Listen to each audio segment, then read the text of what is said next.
Comment s'est terminée la série? Auteur hors feu à lire 4 minutes publie le 26.02. 2022 mis à jour le 26.02. 2022 L'action de la série policière, Chicken Frié, se déroule en 1921. Petrograd a beaucoup souffert des guerres et des révolutions. Lentement mais sûrement, la ville reprend des forces. L'introduction de la NEP a été le point de départ des transformations. Au fil du temps, ce ne sont plus les marches, mais les chansons qui deviennent monnaie courante. Certaines personnes commencent à se démarquer du reste de la foule grâce à leur apparence. Ce n'est qu'à partir de ce moment-là que les personnages aussi brillants et bien habillés on commence à être attaqués par des voyous et des criminels, et ce plusieurs fois plus souvent qu'avant les innovations. La situation échappait au contrôle de la Tchéka. Mais les représentants du monde criminel ont décidé de prêter main forte honnêtement. Les héros du film accepteront-ils le « toi » de l'oncle Kolia? Découvrez les derniers événements de la série, Frié Chicken. Mitya ne fait plus confiance au commissaire. Le personnage est sûr qu'il ne lui apportera aucune aide. Il se tourne à nouveau vers Roda. Mitya sait que dans l'esprit du héros du film, un plan a déjà mûri. Kumov est maintenant en pleine possession de la situation. Il peut également gérer le commissaire compromis, qui lui explique pourquoi il était venu à Petrograd. Auparavant, le personnage a découvert la lettre de Klavdia à Dzerzhinsky. Après avoir reçu cette information, il ne pouvait plus rester à l'écart. Kumov est furieux. Le héros se tourne vers Chestichasveni avec une demande précise. Il doit se débarrasser de Klavdia, car son message le mentionne. Le personnage a déjà réfléchi à la manière dont les choses doivent se dérouler. Personne ne doit se douter que la jeune fille n'est pas morte de mort naturelle. De plus, cela doit se passer en dehors de la ville. La jeune fille devrait être mise dans un train d'agitation à destination de Tachkent. Chestichastvenomu ne doit pas s'inquiéter de la suite des événements. Kumov veillera à ce que ces hommes fassent tout ce qui a été prévu.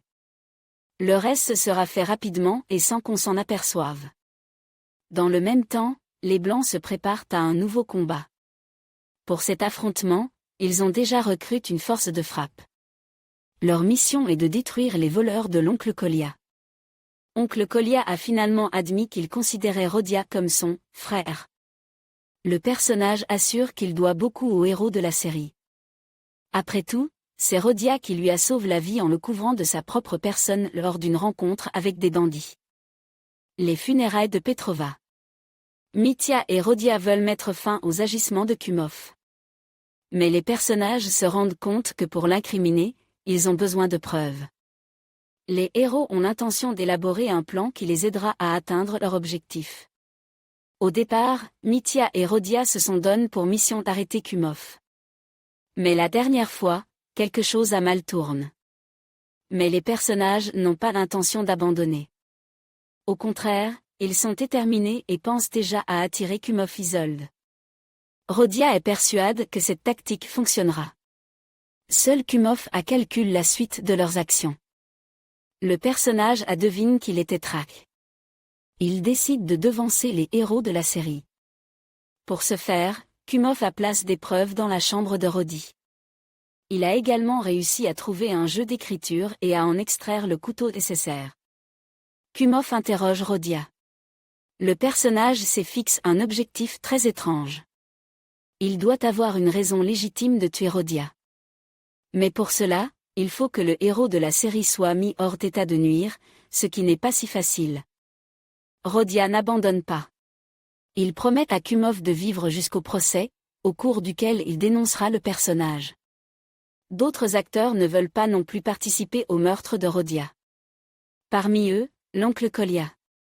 Le personnage est persuadé que chacun doit régler ses propres problèmes. Kumov devrait faire un pas décisif de son côté. L'oncle Kolia adopte une position neutre, car il n'a pas non plus l'intention de protéger Rodia. Dina est perplexe. Elle pensait que pour l'oncle Kolia, Rodia était pratiquement un frère, un Ali. Kumov a réussi à placer des preuves sur Rodia. Lorsque les tchékistes arrivent sur place, ils trouvent immédiatement la preuve de la culpabilité irréfutable du personnage.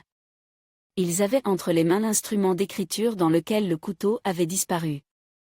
C'est à l'aide de cet instrument que le crime a été commis. Tout porte à croire qu'il s'agit de Rodia et que c'est un maniaque. Ceux qui doutaient de son implication dans le meurtre n'ont plus été entendus.